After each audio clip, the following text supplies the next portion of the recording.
Alright, so for this one, I'm going to be doing something a bit different. Well, for Season 1 and 2, I went through each episode in their order on the DVDs. My discussion of Season 3 will be formatted a bit differently. I'm going to start by discussing all the episodes that aren't a part of the conflict between Cyborg and Brother Blood, and then I'm going to be discussing all of the episodes that are at once. There are a number of reasons that I'm doing this, but they'll be more relevant once I get to the next part of this video series.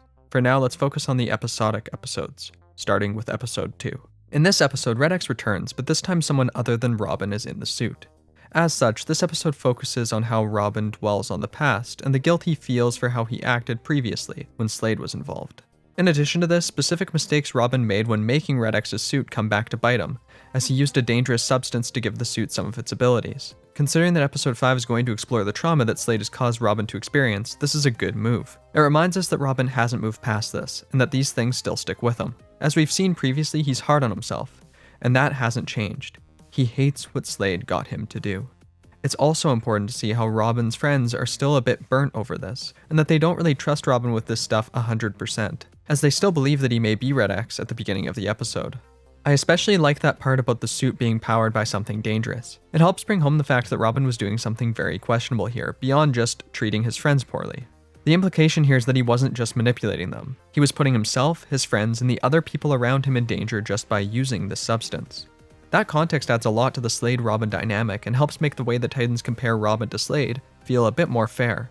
The other major part of this episode is that Robin is supposed to be considering how the world is more gray than he envisioned, as becomes clear in the narrations he has in this episode. While I like this idea, the idea that Robin is confused about morality, this episode itself doesn't do the best job of making that engaging. Ultimately, the show may be successful in exploring this idea in later episodes with Red X, but this episode in and of itself didn't do enough with that idea to denote such weight being given to it in these narrations that are rather uncharacteristic of the show. What I mean is that these narrations are delivered with a serious, melodramatic tone, and the words themselves align with this. Now, I have no problem with melodrama or seriousness, but this episode is otherwise a bit more goofy than many of the previous season's episodes that weren't completely comedic, with a lot of visual gags popping up throughout. Of course, there's also nothing wrong with visual gags, but this self-seriousness and these gags are at odds with one another and results in a bit of an awkward tone. Furthermore, in order for the central idea to be explored more effectively, I feel that we need to know more about Red X, so perhaps this would have been better as a two-parter, where in the next part we get to see more of Red X's confusing morality. In the next episode, Starfire goes back to her home planet to get married to a stranger. However, this marriage goes awry when it's revealed that Blackfire is the one choosing Starfire's husband, and that she's using her sister in order to gain a powerful item. While it's somewhat entertaining to see Starfire interacting with her own people, this episode ultimately fell flat for me. There's nothing glaringly wrong about it though. In fact, I've had some trouble putting my feelings about it into words, more so than I have about any other part of the series. It's probably because I don't have much to say about it, and really, I think that's exactly the problem. Where most of these episodic sections of the story are either meant to be comedic or used to flesh out the characters, or on some occasions both, this isn't really either of those things. It's at once a serious episode, and an episode where we learn very little about Starfire. Going into these episodes, we know that she cares about her people. Leaving it, we know that she cares about her people. Going into it, we know that her friends care about her and want her to stay with them. Leaving it, we know the same. Certainly, we get to see more examples of both of these things, and that these two ideas can come into conflict. But the conflict is ultimately short-lived, and it never feels like something that could cause genuine tension or large changes in character. In addition, the events of the story solidify Earth as Starfire's home in her own mind, so it's definitely wrong to say that there's no change in character whatsoever, or that Starfire learns nothing. But this episode doesn't make Tamaran feel complete enough to be Starfire's home. In other words, we don't know anything about this place. If we knew more, that could add a lot to Starfire's conflict, could make this moment when she chooses Earth hit hard. Basically, the more it feels like Starfire may choose Tamaran, the stronger that conflict is, and it just never feels like there's any chance Starfire would do that. Because of that, the episode lacks momentum and thematic depth, and thus, I don't see much of a reason for it to be here. Next up is Crash. In this one, Beast Boy accidentally gets Cyborg infected with a virus, and needs to work together with Gizmo to fix him. I really like the idea of bringing back a minor but reoccurring character in this capacity, and it feels natural that the Titans would think of Gizmo. This is also good because some of the things Gizmo says forces Beast Boy to consider his actions and how his carelessness can hurt his friends. Really, that's the point of this episode, to get Beast Boy to think about how his foolishness can end up hurting his friends. Also, it's just meant to be a fun time, but let's start with the Beast Boy thing. Unfortunately though, there isn't much to say about that, despite the fact that the main character-based aspect of this episode involves this. Beast Boy's conflict in this episode is only explored through him saying self-deprecating words, other characters telling him he screwed up, and through him eventually doing something smart and succeeding in deleting the virus. If anything, it seems that the episode is meant to show us that Beast Boy can be industrious and that he isn't necessarily stupid, despite the fact that he does some stupid things. But if this isn't what's focused on that much, then what is? Well, a ton of time is spent on Robin, Starfire, and Raven chasing Cyborg as he eats things in the city. Partway through, the stakes that these characters deal with at least rise as Cyborg starts blowing other stuff up. But that doesn't change the fact that we're still watching what is essentially the same scene play out over and over again. Characters chase Cyborg. Cyborg eats a bunch of stuff. Characters can't catch Cyborg. Repeat. And even when the episode isn't about them chasing Cyborg, most of what's going on inside Cyborg is similar, with Beast Boy and Gizmo getting chased by the virus. For me, the episode's presentation isn't nearly enough to overcome this repetition, and the overall lack of focus on Beast Boy's conflict does very little to help this episode succeed. The lack of depth really stopped me from having much fun with this episode. Up until this point, Season 3 has been massively disappointing to me. It's not that it's outright terrible or anything like that, it's simply that nothing stands out, that everything feels watered down and a bit bland. But then Season 3, Episode 5 happened. One of the best episodes in this series so far. In fact, it's good enough that it made me think about how I feel about storytelling in general, and about what I believe are the fundamentals of delivering an interesting narrative: action and consequence. Two foundational elements of stories. While this is pretty obvious, it's shocking how often it gets overlooked. For example, it's not a character's death that matters, it's the aftermath of their death, the effect it has on the plot and the characters. Yet so often I've read novels and watched shows where characters die and they're just kind of gone. No one is horribly affected by it, they just move on. The death was a tactic used to shock the audience, nothing more. Now I'm using the death of a character, which is one of the most extreme examples I can think of, but we can really use anything. If A happens, then B should happen. But how is B related to A? What about these two arbitrary elements makes them entertaining? It can be genuinely difficult to figure out how to properly execute on this action and consequence idea, but that's part of what makes Haunted a fantastic episode. We've seen the action, now here's a piece of the consequence.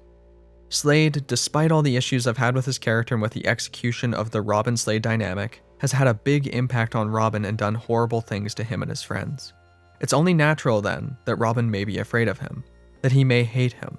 Yet we haven't heard too much on that subject yet, or at the least, Robin's feelings towards Slade haven't been explored in a particularly serious manner after the first season's completion. But here we see Robin breaking down, fighting a Slade that isn't really there, growing violent and hurting those around him. His trauma is controlling him, making him paranoid and irrational. And more than ever before, he feels human, and his friends' care for him is tested in the most real way possible. After all, how do you care for your friend if they're acting like this? Do you tell them Slade isn't there? Well, that probably won't go over well, but it also isn't good to just play along. As someone who suffered from some mental health issues that made me anxious and irrational, I know how hard it was for others to deal with that, and to make me understand that I was delusional at points. This representation of it is both exciting and nuanced. Robin doesn't want to hear the truth. He's become too focused on Slade and too obsessed. Of course, this isn't just caused by trauma though. As Cyborg states, the mask released a chemical reagent that caused this whole thing. But this still works as an exploration of Robin's mind cracking, of how trauma has led to a mental breakdown. Then there's the directing of this episode. It's top-notch. There's some stuff that's simple but worth bringing up, like how the fight scenes flow so well. And then there's more specific stuff, like how Slade disappears as the lights go on and off, or how strong the direction is in this episode. I especially like this scene where Raven enters Robin's mind and tries to help him overcome his fear of Slade. The mysterious music and the way that the shots flow together, with the camera constantly moving in different directions. It adds a frenetic intensity to this moment. Then there's this episode's great use of music and Scott Menville's especially strong performance as Robin in this episode, Ron Perlman's fantastic work as Slade, the use of overall dark color palettes and how that adds to the episode's overall tone, the way the shot composition makes Slade feel more threatening than he's ever felt before. I could go on and on. I really love this episode. It's great. It may be the best episode in the series yet. The next episode, while not as phenomenal as Haunted, is pretty good. It's another Raven-centric episode, and in this one, Raven believes that no one understands her and hates this fact. However, when a book she's reading begins speaking to her, she thinks she's finally found someone who understands. Some sections of this episode are pretty creative with how they're directed and composed. Specifically, I like how the scene where the other Titans are interrupting Raven's reading is handled, with noises infecting the book's world and the images crackling out when they speak. Beyond the creativity here, it's important to note that Robin is the first person to knock on her door, and he actually asks her if there's anything she wants to talk about. He attempts to open up a dialogue without being overbearing, but Raven turns him down. She's given the opportunity to help someone understand her better, but she turns it down. It's something that a lot of people with social anxiety do, and makes it harder for them to improve. Raven's interactions with Melchior, the individual who's trapped within the book, mainly serve to show how someone with social anxiety can sometimes be easily manipulated and hurt if they find someone who they feel understands them. Part of what makes him creepy to the audience right from the get-go is how he articulates his feelings about Raven. How he's so quick to say that Raven is the best thing to happen to him, or how he tries to convince her that all things that are rejected are simply misunderstood. He creates a particularly strong bond with her by saying phrases like "people like us," by making her think that they're the same, by threatening that she'll be alone without him. An extension of this is that, instead of encouraging Raven to try and find ways to deal with her friends and her problem, he encourages her to avoid them altogether, and to spend all her time with him. Of course, Raven eventually releases Melchior from the book, only to realize that he's evil. She fights him and traps him again.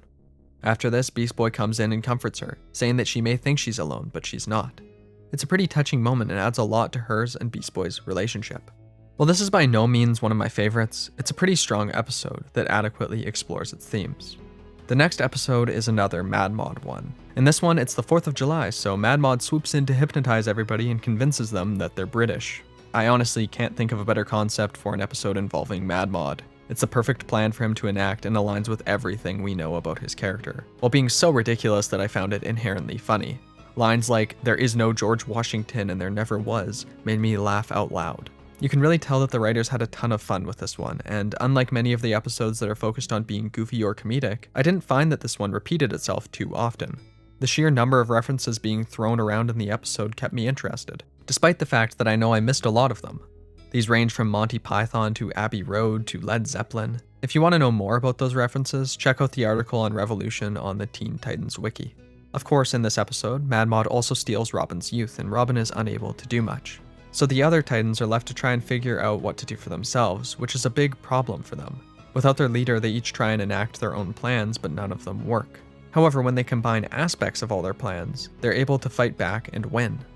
The message is pretty on the nose, with how Starfire goes full ham over the Declaration of Independence. It's pretty cheesy, honestly, but the message itself is a good one. Sometimes it's not about putting things to a vote. It's about combining the best aspects of multiple ideas together to make something great.